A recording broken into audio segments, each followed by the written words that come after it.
Hi guys, if you have a problem with this dirt bike that it's not moving when you twist in the accelerator handle and you have a battery fully charged and you have a full bar, all four levels are showing up, lighting up, and the bike still not moving, then it can be a couple reasons for that.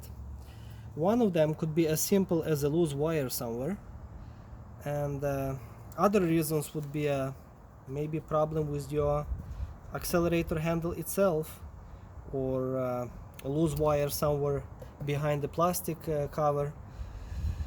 Maybe the main controller is faulty, or in really rare cases would be the motor is faulty. First of all, start with checking your stop light on the back. If it's lighting up or not when you press in the brake handle, like in my case. So when you press in both brake handles, your light's supposed to come on, and when you release it, come off. If you turn on the ignition and light is constantly on, it's not going off, not turning off, that means that your brake handle is seized. That brake handle has an inner switch built inside. And so this switch, maybe you have a loose locking nut, like in this switch is located right here. So you see it's wobbling. So this locking nut is actually holding this switch in place to make it tight. So maybe that switch is defective. That's why your rear stop light is on. So your bike will not move until you fix this switch or replace that entire handle that comes with a switch already. Otherwise, if you don't have a light on the back lighting up without any reason, you can start with checking if you don't have any loose wires on your accelerator handle. So if you will follow this thick wire from underneath of this all plastic, you will see that by the end of the wire there is it's going to split to 3 different plugs. So make sure that all 3 plugs are plugged in and all of the wires are tight. In my case, you can see the red wire is out, one of the pins is out. So that was my issue, my problem. So there is a locking pin on this wire right here, and it was not locked properly. So once I'm going to insert it back, it's going to click. Okay, and now I can wiggle each wire individually, and if it's possible, wiggle on both sides of the plugs, female and male, and check if all of them are tight. You can always unplug it and look inside of the plug. If nothing is bent or melted or there is no corrosion inside of the plugs. Okay, so if this is not your case, if all of the wires are tight, now it's the time to look for more serious problem than just a loose wire. So turn off the ignition, and you will need a 3mm Allen wrench to loosen this bolt right here that holding this accelerator handle.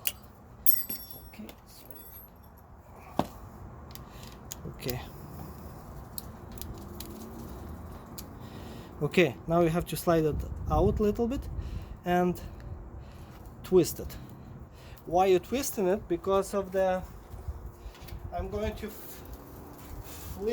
flip upside down this bike.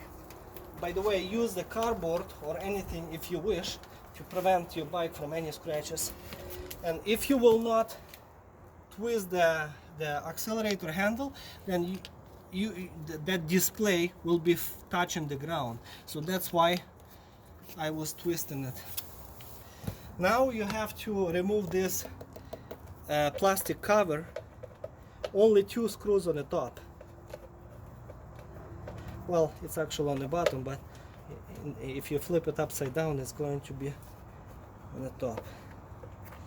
So removing 2 screws, and now you have access to all of your components, including the main controller. I put my controller in a plastic bag to prevent it from any kind of moisture, so if you want to do the same way, go ahead. On the back of the controller, behind the controller, you will see a yellow box with the black plastic cap. You can open this cap and look inside if there is no corrosion on those two wire terminals, and if both of the wires are tight, and if you don't need to retie those two nuts. If you have a broken one of those four wires, or you have a loose contact, then your bike is not going to move. So make sure that everything is tight here and it has a good contact. So now you have to look for the same three-pin plug that coming out from your accelerator handle. So as I told you before, by the end of that accelerator handle wire, you're going to have three different plugs. Make sure that all of the plugs have a good contact, all of the wires are intact. Now you're going to turn on the ignition and look if your display is on. Again. And now you need to unplug this three-pin plug.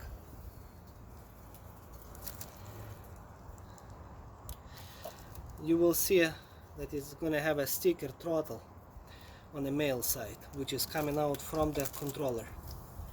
Your display will be off during that diagnostic, so don't worry about that. That's how it's supposed to be. As long as you left the ignition key on, that's all you need to know. Now, if your battery is fully charged and if your controller is working and if your motor is working, I'm going to jump two wires, touch them with each other with this piece of paper clip, and if the batteries are good, if the motor is good, and if the controller is good, then the wheel's supposed to spin. So let's see. I'm going to jump red and the gray wire. I'm not going to touch the middle black wire. So let's see.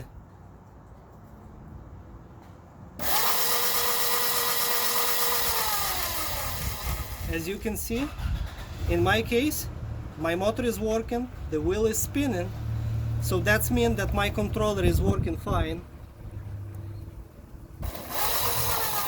And all I did with this paper clip, I overrided the accelerator handle, which means that my accelerator handle is faulty. But if you are jumping those two wires and your wheel is not spinning, that means that you have a problem with the controller itself, or in really rare cases the motor. But suspect the controller first, because if the motor would be faulty, your wheel would not be spinning, it would be seized most likely. And before it happened, before the motor fails, it would you would see lots of smoke coming out from that motor. So this would be the easiest way how to diagnose if it's a problem with the accelerator handle or the controller. Thank you. Bye.